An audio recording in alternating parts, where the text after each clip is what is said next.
"You will not bring that woman into this family. Not her, and not that child." Cornelius Aldridge said it the way men like him always said things they believed were final. Not loud, not angry. Just certain. The way you'd tell someone the highway was closed. Factual, settled, non-negotiable. His son, Miles. Not Miles from the list. A different Miles, a younger one, 34 years old with his mother's jaw and his father's eyes, sat across the dining room table and did not flinch. He looked at his father for a long moment. Then he set down his fork, folded his napkin, and said, "Then I'll bring myself out of this family." Instead, he stood up. Cornelius said his name once. Just once. Sharp and low, the way a man calls a dog that hasn't learned its commands yet. Miles didn't turn around. He walked down the hallway of the Aldridge house in Oak Grove, Tennessee, the one with the oil portraits and the grandfather clock that had been ticking in the same spot since 1961. And he opened the front door and stepped into the November air and let it close behind him so quietly it barely made a sound. That silence was the loudest thing Cornelius had heard in 30 years. And what happened in the 14 months that followed would take everything Cornelius Aldridge believed about worth and family and what a man owes his blood, and break it into pieces small enough to fit in the palm of his hand. Before the story goes forward, it needs to go back. Because you cannot understand why Miles walked out of that house without understanding how Cornelius built it. Cornelius Aldridge was not born with money. Not even close. He grew up in a trailer park outside Murfreesboro. The third of 5 children, in a home where the walls were thin enough to hear every argument. And the refrigerator made a sound like a sick dog when it ran. His father worked the loading dock at a cold storage facility until his back gave out, and after that he worked whatever came next, which was usually less. His mother cleaned office buildings at night. She wore the same pair of sneakers for 3 years until the sole started peeling, and she duct-taped it back. Cornelius was 12 when he understood what poverty actually was. Not just the practical parts. The generic cereal, the second-hand clothes, the way his mother counted change at the grocery store with her lips moving. But the feeling of it, the way people looked through you, or past you, or at you just long enough to decide you weren't worth looking at longer. He swore, at 12 years old, sitting on the metal steps of that trailer in the dark because the TV was broken and his parents were fighting again. He swore he would never feel that way again. By 20, he was driving trucks between Nashville and Atlanta. By 26, he had his commercial license and a small freight contract. By 32, Aldridge Logistics had 6 trucks, 12 drivers, and a warehouse lease in Smyrna. By 45, it had grown into one of the largest regional freight companies in the Mid-South. Forbes didn't come calling, but the Tennessee Business Journal did, twice. Somewhere in the building of all that, Cornelius married Vivian. She was from Chattanooga, old church money, the kind of family that had a pew with their name on a brass plate.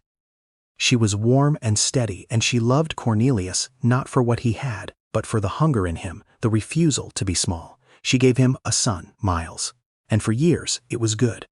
Then Vivian got sick, ovarian cancer, caught late. Cornelius threw every resource he had at it.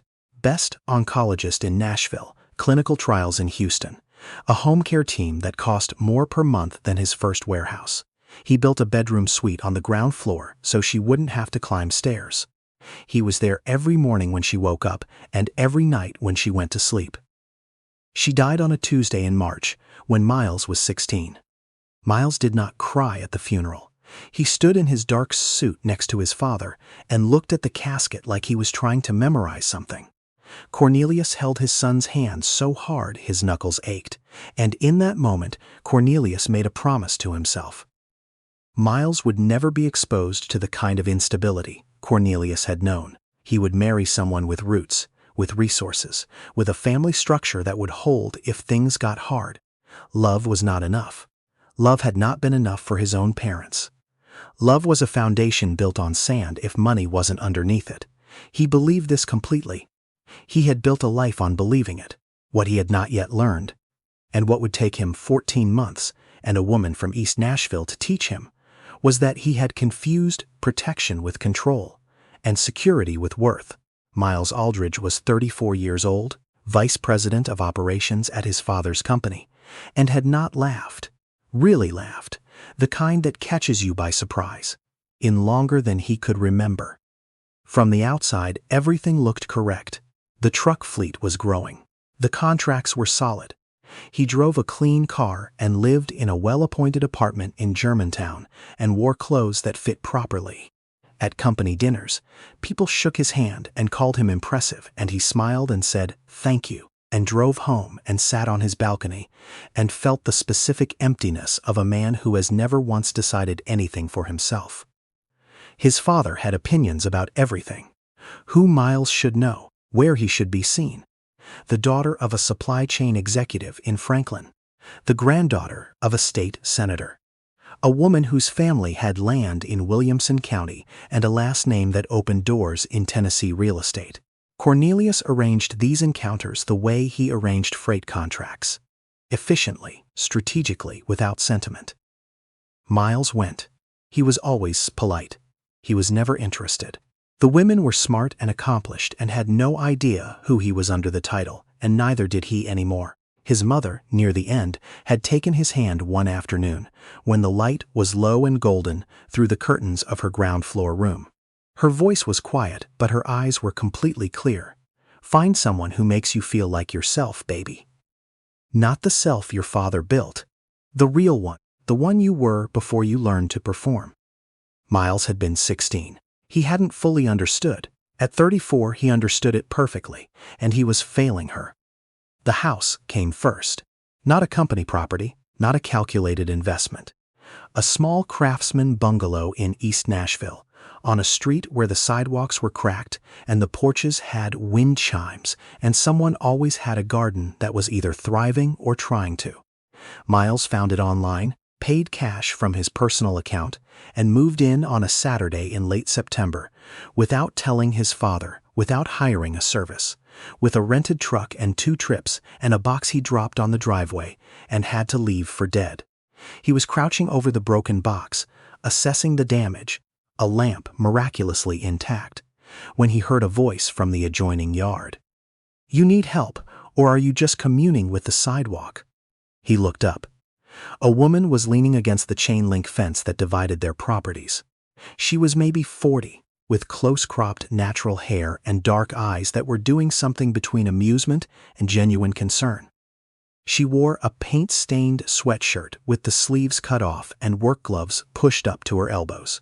Behind her, in her driveway, was a minivan with a dent in the rear bumper and a bumper sticker that said, "East Nashville is not a personality, but mine is." "I think I overestimated this box," Miles said. She laughed. It was a specific kind of laugh, quick, unguarded, not performed for anyone. She pulled off one glove and came around through the gate. "Petra Vasquez. That's my place." She nodded toward the bungalow on the left. "Miles, that's going to be mine." He gestured toward the slightly less maintained bungalow on the right. "I know. Mrs. Corfield told me before she'd even called the realtor."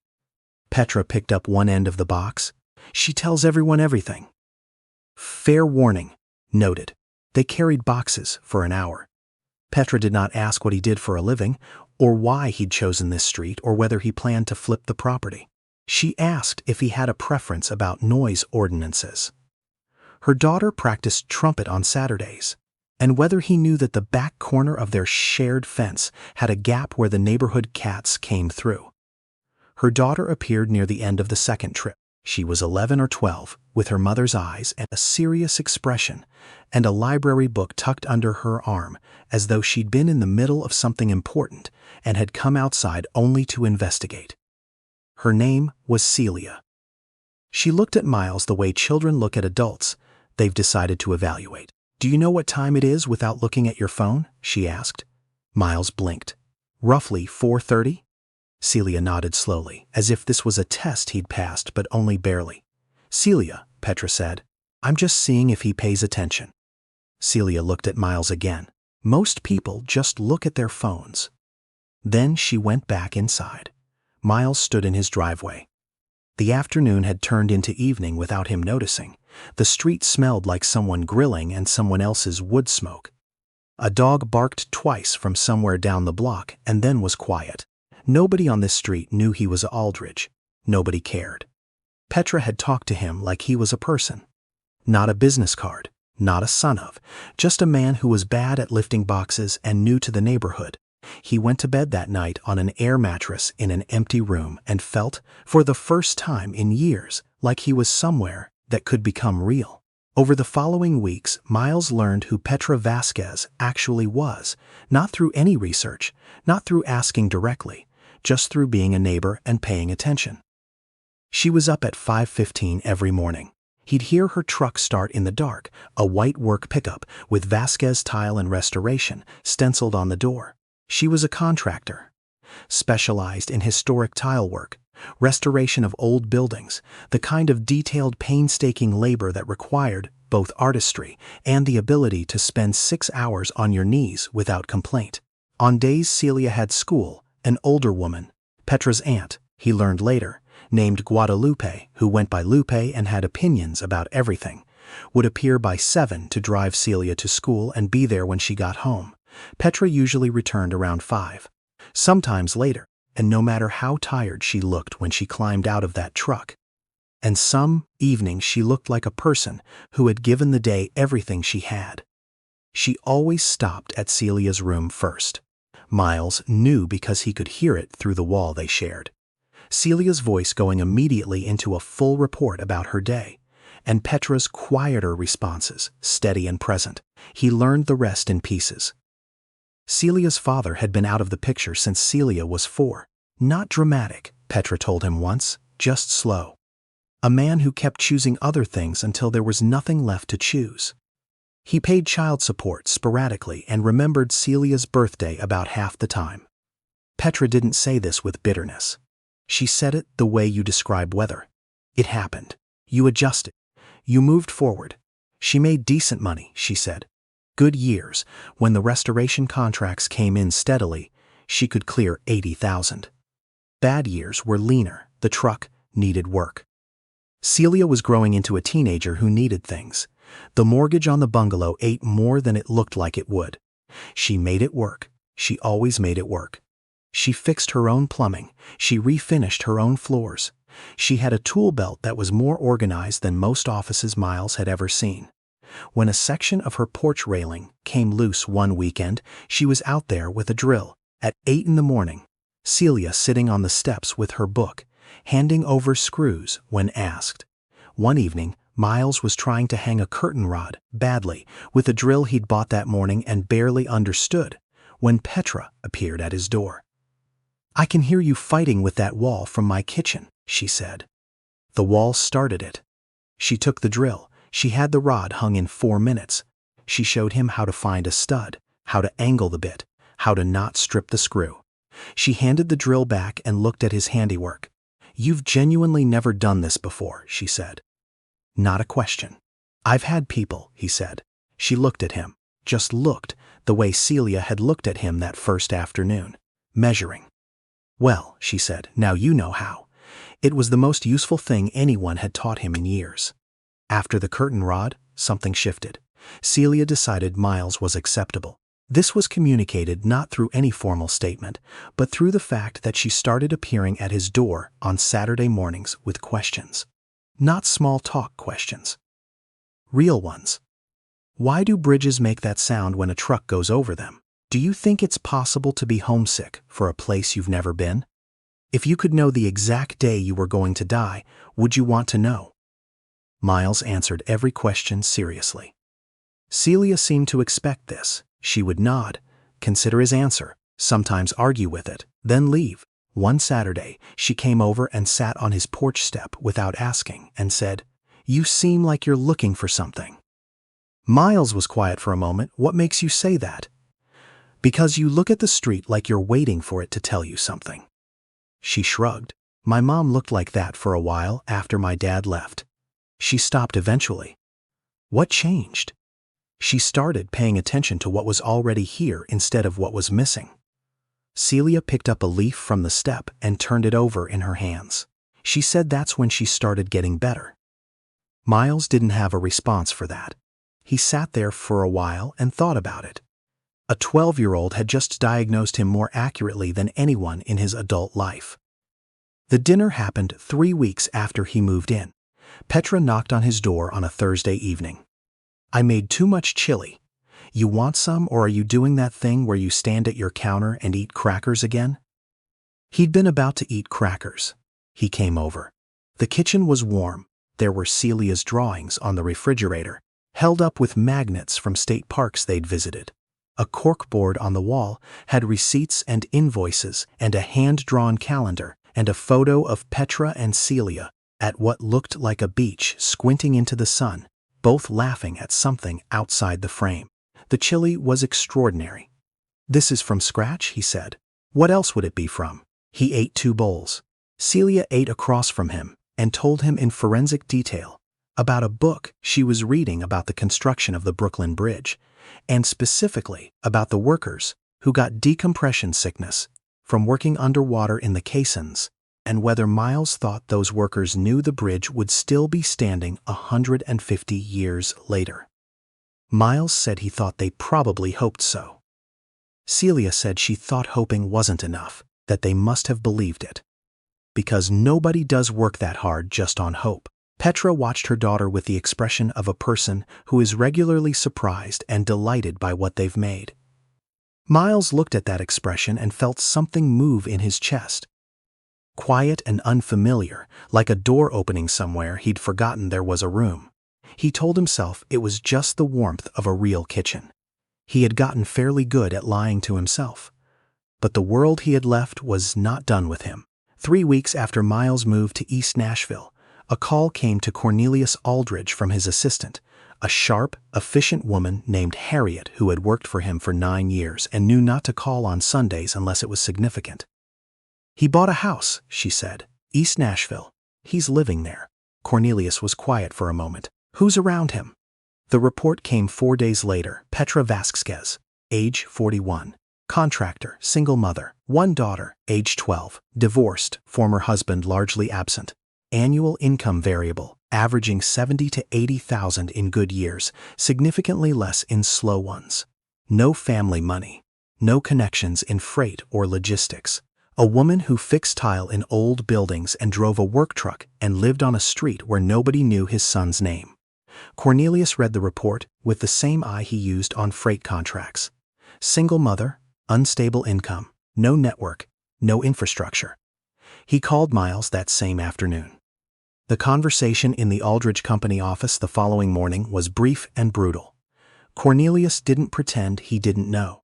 He laid out what he'd learned, calmly, the way he'd always laid out risk assessments. Miles stood near the window and let him finish. Then he said, "You had someone watch me. I protect what I've built. I'm not a warehouse, Dad. You're my sons. And what you're doing right now is reckless. This woman has nothing. What does she bring? What does she add? She brings a kid who asked me last week if I thought hope was enough, or if you had to believe something for it to be real." Miles turned from the window. "Nobody's asked me a question like that in 15 years. That's not a foundation for a life. No, it's just the first real conversation I've had in about as long." Cornelius stood up. His voice did not rise. Men like Cornelius did not need to raise their voices. "If you continue down this road, you are done here. Your position, your shares, your stake in what I built, all of it. Every door this name opens, closed. Are we clear?" Miles looked at his father for a long time. Then he reached into his jacket and set his company keycard on the desk. "I think we are," he said, and he walked out. It needs to be said clearly because it gets missed. What Cornelius was doing was not protection. It was classification. He looked at a woman who woke up before sunrise 6 days a week, who had built a small skilled business from nothing, who was raising a daughter alone and doing it with more grace than most people manage with twice the support. And he looked at a spreadsheet version of her life and decided she did not qualify. He didn't see Petra Vasquez. He saw a category. And that is how judgment works when it wears the costume of pragmatism. It doesn't arrive in the form of cruelty. It arrives in the form of a business decision. And it does damage just the same. The consequences hit Miles fast. By Tuesday, his corporate cards stopped working. he found out at a hardware store, buying sandpaper and wood stain, which he was now using because he was refinishing his own floors. Card declined. He paid with cash from his wallet. He barely had enough. By Thursday, a letter arrived from the family attorney. All distributions from the Aldridge family trust suspended, effective immediately. By the following Monday, his office key no longer worked. Miles sat at his kitchen table, the second-hand one he'd bought from an estate sale 2 streets over, that wobbled slightly on the left side, and counted what he had. $90,000 in a personal savings account. A house with a mortgage, no income. He needed work. He sent his resume to 11 logistics and operations firms in the Nashville metro area. 3 responded. 2 declined. The third, a larger company that had been quietly competing with Aldridge Logistics for years, sent an email so polite it was almost apologetic. "We don't feel this is the right fit at this time." Translation: "We are not stepping into whatever is happening between you and your father." He didn't tell Petra any of this. She knew he'd left the company. He'd said it casually. A transition. And she'd accepted it without asking too many questions, the way competent, self-reliant people tend to respect that other people also have their own processes. But the gaps were starting to show. She caught him staring at his laptop one evening with the expression of a man trying to solve a math problem he doesn't have the vocabulary for. "You okay? I'm looking for work. In logistics? In anything, right now." She sat across from him. "What can you actually do?" "Not your title. What can you do?" He thought about it. Genuinely thought about it, maybe for the first time. He could run operations. He could coordinate complex moving parts. He could read a job site and identify inefficiencies in 20 minutes. He could manage people, real people, not just reports about people. Operations, he said. "I know how things move. Freight, supply chains, construction timelines. I know how to see where a system is breaking down." Petra looked at him. "Patricia Hayward," she said. "She runs a mid-size construction management firm on the east side. She's been trying to hire a site operations coordinator for 3 months. Nobody she's talked to understands both the logistics side and the field side." She paused. "I've done tile work on 4 of her projects. She's good people, direct, doesn't care about names, cares about whether you can do the job." He called the next morning. He had an interview by end of week. Patricia Hayward was exactly as Petra described. She was 52, no nonsense, with reading glasses perpetually pushed up on her forehead and a desk covered in site plans and coffee cups. She looked at his resume, looked at him, asked him 3 specific operational questions, and offered him a position before he'd finished answering the third. Salary, $72,000 a year. Less than a tenth of what he'd been making. It was his. He had earned it by walking in and answering questions like anyone else. When he told Petra, she set down her coffee cup and looked at him. "That's Patricia's firm. That's a real job, Miles. It's a start. That's better than a start." She paused. "I'm proud of you." Nobody had said that to him in a context that mattered in a long time. Not for something he'd actually done himself. He had to look away. The weeks that followed moved in a rhythm Miles hadn't known before. Early mornings, actual work, site visits, coordinating subcontractors, solving the specific small disasters that construction projects generated daily. He was good at it, better than he expected. There was something about the directness of it, the way problems on a job site had no room for performance or politics. Either the tile was level or it wasn't. Either the framing was on schedule or it wasn't. He started driving Celia to school on Tuesdays when Loop had her church committee and Petra had early site meetings. It started practically, became routine, became something he looked forward to in a way that surprised him. Celia talked the entire drive. Never small talk. Always something she'd been thinking about. Do you think people can tell when someone genuinely respects them, or do they just hope they can? If you had to explain what integrity was to someone who'd never heard the word, how would you do it? Have you ever done something you knew was right, but everyone around you thought was stupid? That last one she asked on a Tuesday in January, 3 months after he'd moved in. He was stopped at a light on Woodland Street. He looked at her in the rearview mirror. "Yes," he said, "recently." Celia nodded. My mom says those are usually the most important things you do. He thought about that for the rest of the day. Then came the night everything changed. It was 12:30 on a Wednesday. Miles was reading. He'd started reading again, actual books, because there was nothing else to do in the evenings except with himself, and that turned out to be useful, when his phone rang. Petra's name. Her voice was controlled but barely. Celia's having an asthma attack. It's bad. My car won't start. He was at her door in less than 2 minutes. Celia was sitting on the couch, hunched forward, working for every breath, her face pale and frightened in the way children's faces go frightened when their own body becomes something unfamiliar. Petra had the nebulizer going, but it wasn't touching it. Let's go, Miles said. Nothing else, just that. He drove to Monroe Carell Jr. Children's Hospital. Petra sat in the back with Celia, one hand on her back, talking to her in a low, steady voice about nothing. About the tile pattern she was restoring in a building downtown, about the Brooklyn Bridge, about whatever came to mind, just keeping the connection. Her voice didn't waver once. Miles drove carefully, fast but smooth. His hands were steady on the wheel, and his chest felt like something was pressing down on it. In the emergency room, they waited. Celia responded to treatment. Her breathing eased.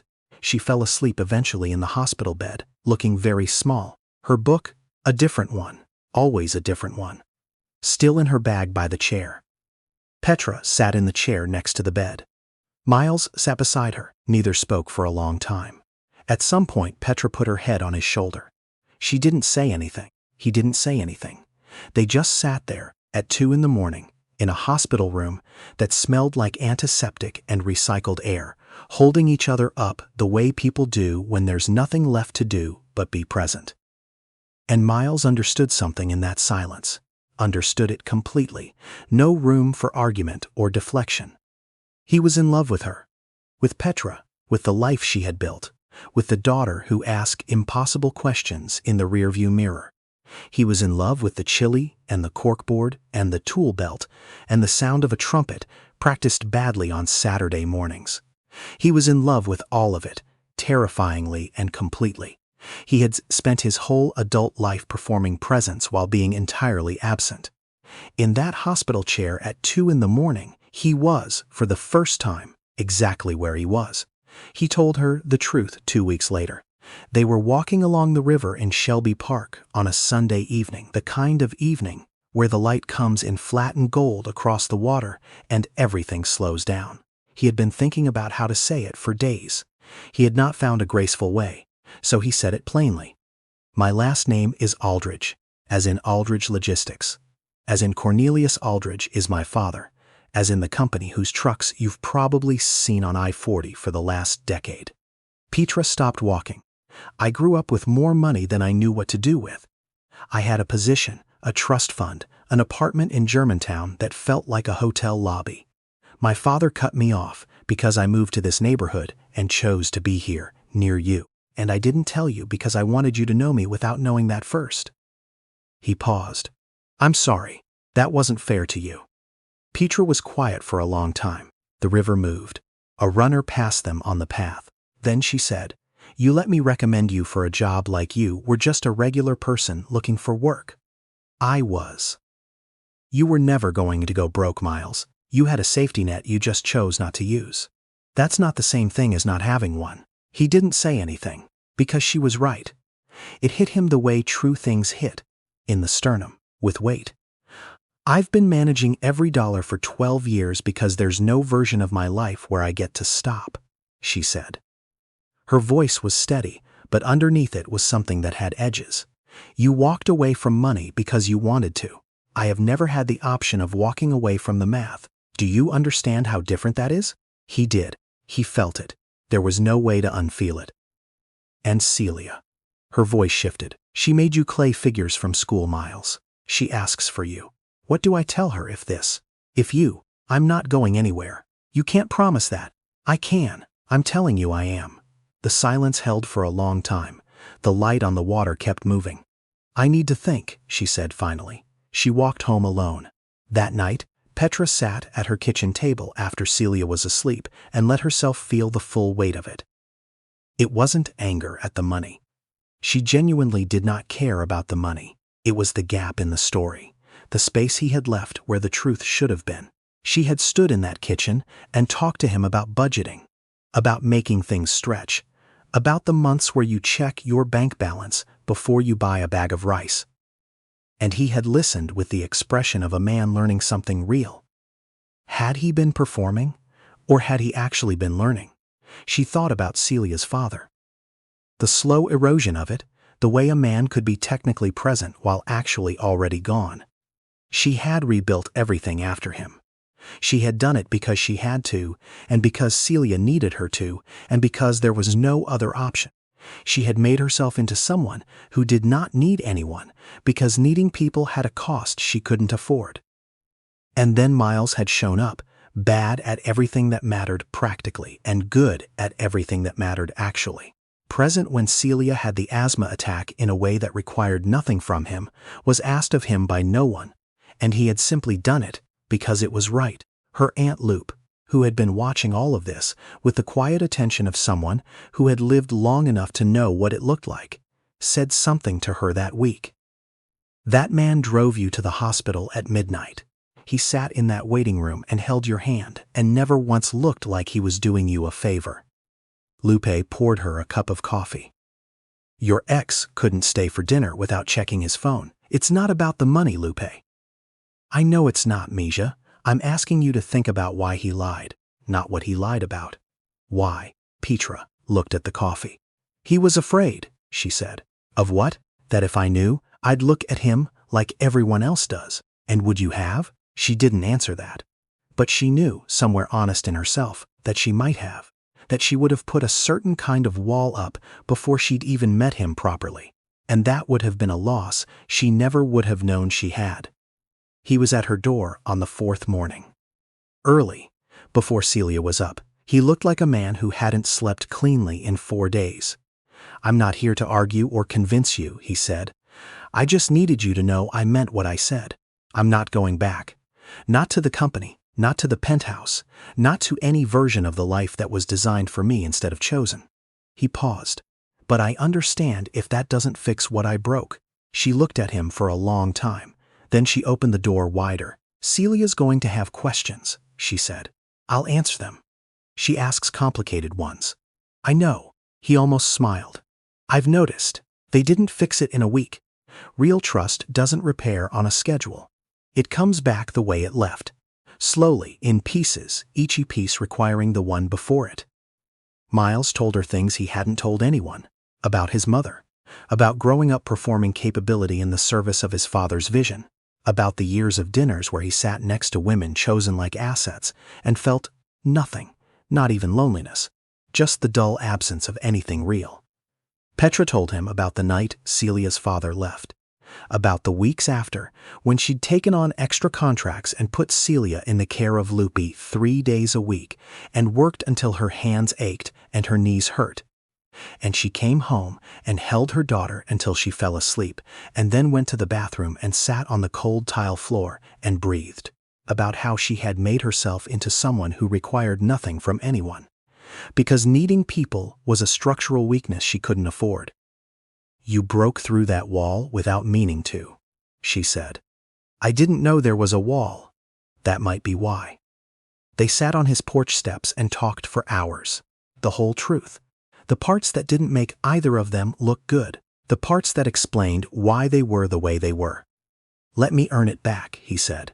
I'm not asking you to decide anything. Just let me keep showing up. That's all it takes, Petra said quietly. Showing up. That's the whole thing. He did. He drove Celia to school. He came for dinner. He learned to cook, slowly, with Lupe's instruction and Celia's merciless commentary. He helped Petra haul materials to job sites on Saturdays when she had big deliveries. He fixed his own porch light, eventually, with only 2 trips to the hardware store. On a Sunday in March, Celia came into his kitchen while he was attempting to make, biscuits, and sat on the counter and watched him with her evaluating expression. You're getting better at things, she said. Thank you. You still hold the rolling pin wrong. She hopped down and repositioned his hands. Like this. My mom showed me. They made biscuits together. They came out lopsided, but they were edible. Celia ate 3 and declared them above average for a beginner. Miles looked at this girl, serious, brilliant, 12 years old, correcting his grip with complete authority, and something in him that had been wound tight for a very long time went quiet. Cornelius Aldridge, meanwhile, had been sitting alone for 14 months. Every evening his housekeeper set one place at the dining room table. Every evening the food was excellent and tasted like nothing. He had reports from Harriet. Miles had taken a job with a construction firm, salary a fraction of what it had been. He drove a used truck. He was seen regularly with the woman, Petra Vasquez, and her daughter. He appeared to be, and Harriet had paused before she said this, happy. Cornelius sat with that word for a long time. He went into his study one evening and opened a box he hadn't opened since the year after Vivian died. Inside were photographs. Their wedding, Vivian holding infant Miles, exhausted and radiant. Miles on a bicycle, age 7, with the specific terrified delight of someone who has just realized they're not going to fall. The last photo of Vivian was taken 2 weeks before she died. She was sitting up in bed. Miles was beside her, 16, trying very hard to look unafraid. Her hand was on his cheek. Cornelius remembered standing in the next room on a call when that photo was taken. He remembered what Vivian said to him afterward. "Don't let him disappear into you, Cornelius. Let him be his own person." He had nodded. He had meant it. Then he had gone back to building, and Miles had grown up in the building's shadow, and neither of them had noticed until Miles walked out of a door and let it close without looking back. Cornelius picked up his phone and called Harriet. "I need you to find out more about the woman, not the file you gave me. I don't want the credit report. I want to know who she is. Talk to her clients, her neighbors, her daughter's teachers. Tell me who Petra Vasquez actually is." When the report came back, it was different from the first one. Her clients said she was the most meticulous craftsperson they'd hired.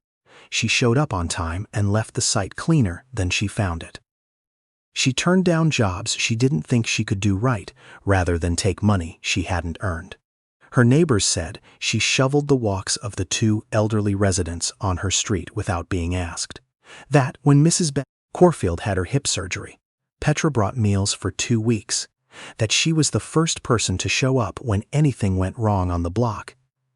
Celia's teacher said she was the most engaged parent she'd seen in her career. That the notes Celia received in her lunch were something other kids had started mentioning. Cornelius read the report twice.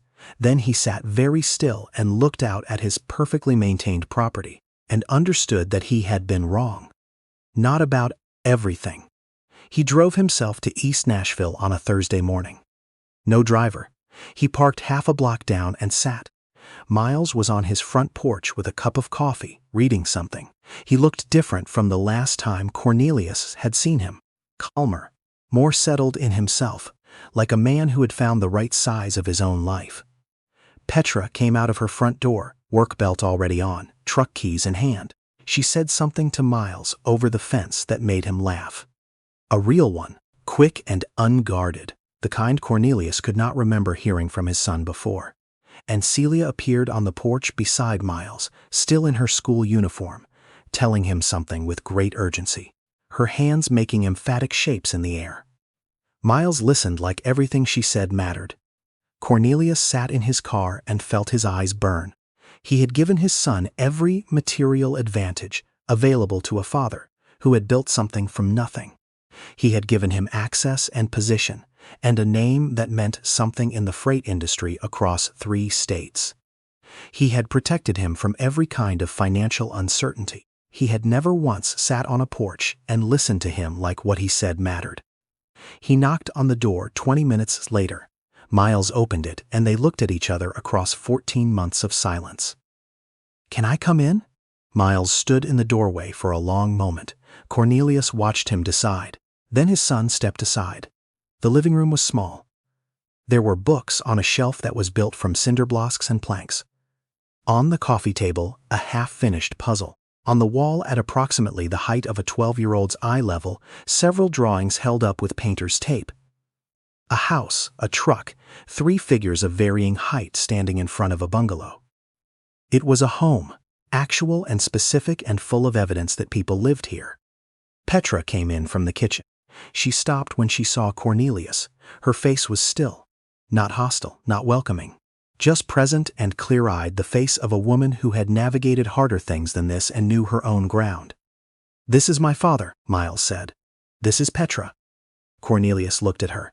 "I owe you an apology," he said. Petra was quiet. "I read a file about your life, and I decided I understood who you were. I used your circumstances as a measurement of your worth, which is the kind of thinking I swore I would never be capable of, because people did it to me once, and I know what it costs." He stopped, steadied himself. "I was wrong about who you are, about what you bring, about all of it." Petra let the silence hold for a moment. Then she spoke evenly, without performance. "You didn't just judge me, Mr. Aldridge. You judged whether I was worth your son. And when people decide whether you're worth something, they decide whether your child is worth something too." She paused. "Celia doesn't know your name. She doesn't know what you said. But she knows when someone looks at her mother like she's lacking, because kids always know. And I will not let anyone, regardless of who they are, make her believe that what we have is less than enough." Cornelius did not defend himself. He took every word. "You're right," he said. "All of it, and I'm sorry.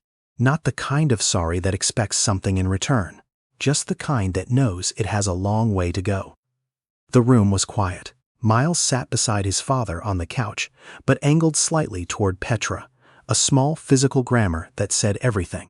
Then the front door opened and Celia came in, home from school, book bag over one shoulder, and stopped with complete surprise when she saw the stranger on the couch. She looked at him with her full, evaluating attention. "Are you Miles's dad?" "I am," Cornelius said. Celia considered this. "He talks about you." Cornelius looked at his son. "He does?" "Yeah.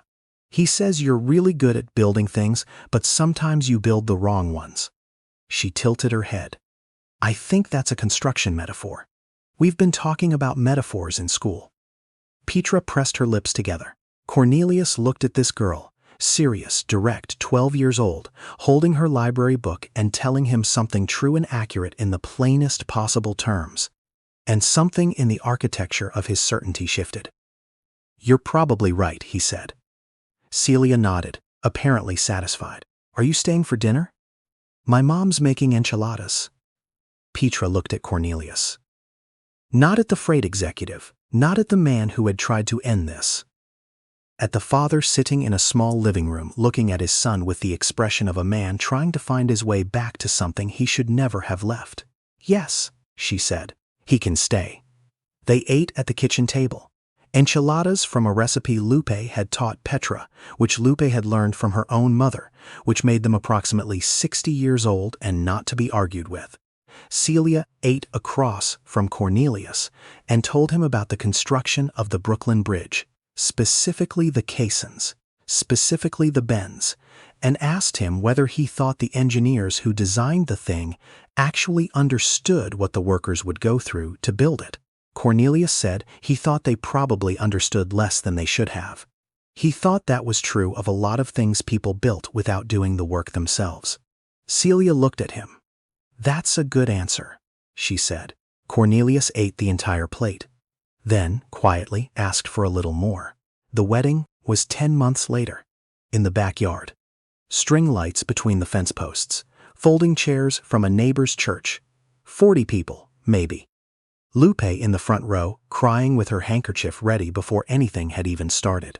Petra wore a dress she'd found at a consignment shop on Gallatin Avenue. Cream-colored, simple. And it fit her like it had been made for her because it had been altered by a woman on her street who did tailoring out of her living room and charged $60 and took 4 inches off the hem. She was beautiful, not because of the dress, because she walked up the path between the folding chairs, looking like someone who knew exactly what she had chosen and why. Celia was the flower girl. She took this assignment with the gravity it deserved.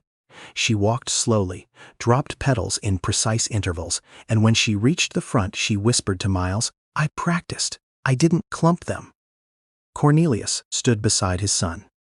He had worn a simple navy suit, not the power armor of the boardroom.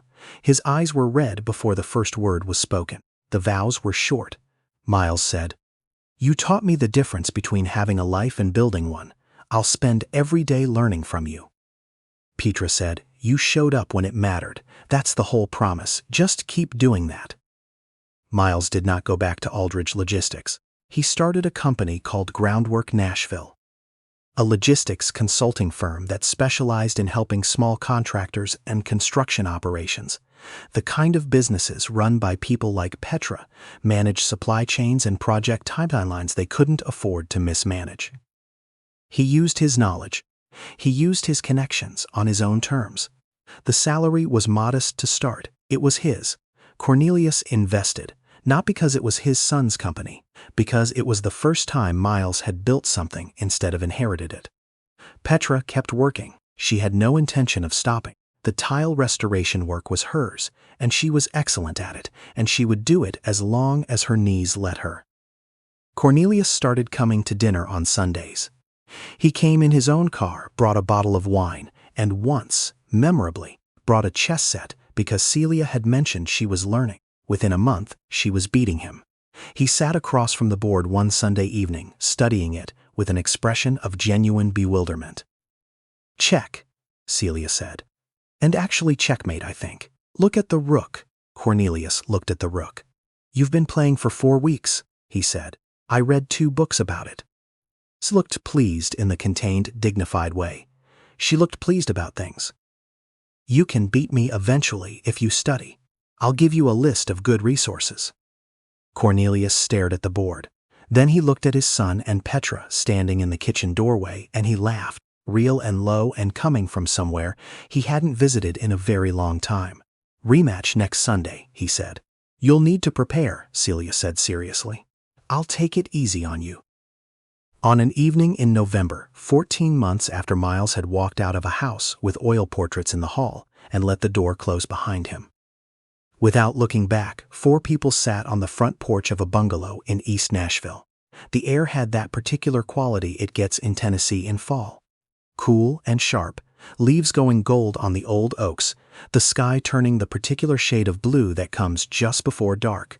Celia was on the porch steps telling Cornelius about a book she was reading, about women who coded for NASA in the 1960s, and why the story had been buried for so long, and what she thought that said about which stories get told and which ones get decided aren't worth telling.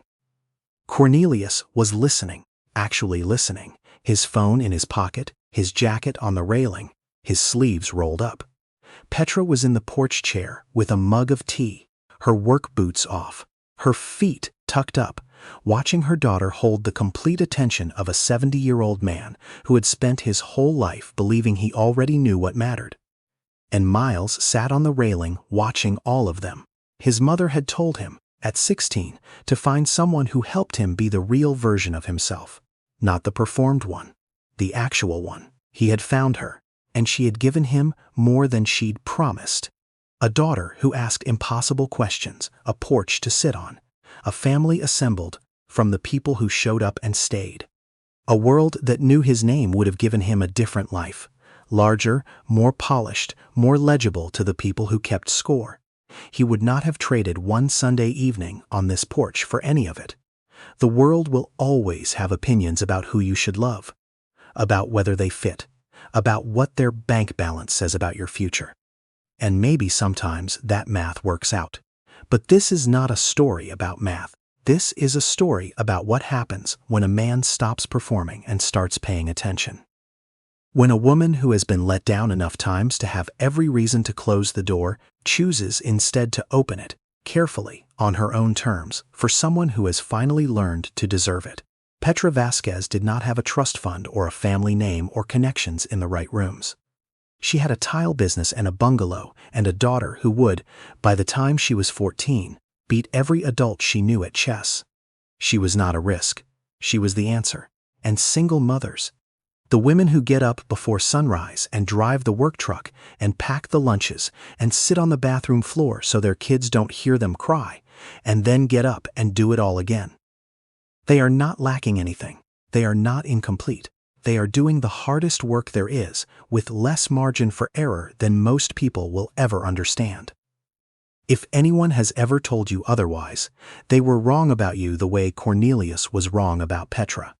And they will find out eventually, the same way he did, sitting at a small kitchen table, eating food they didn't cook, listening to a 12-year-old explain exactly where they made their mistake, and being grateful, finally, that someone was honest enough to tell them.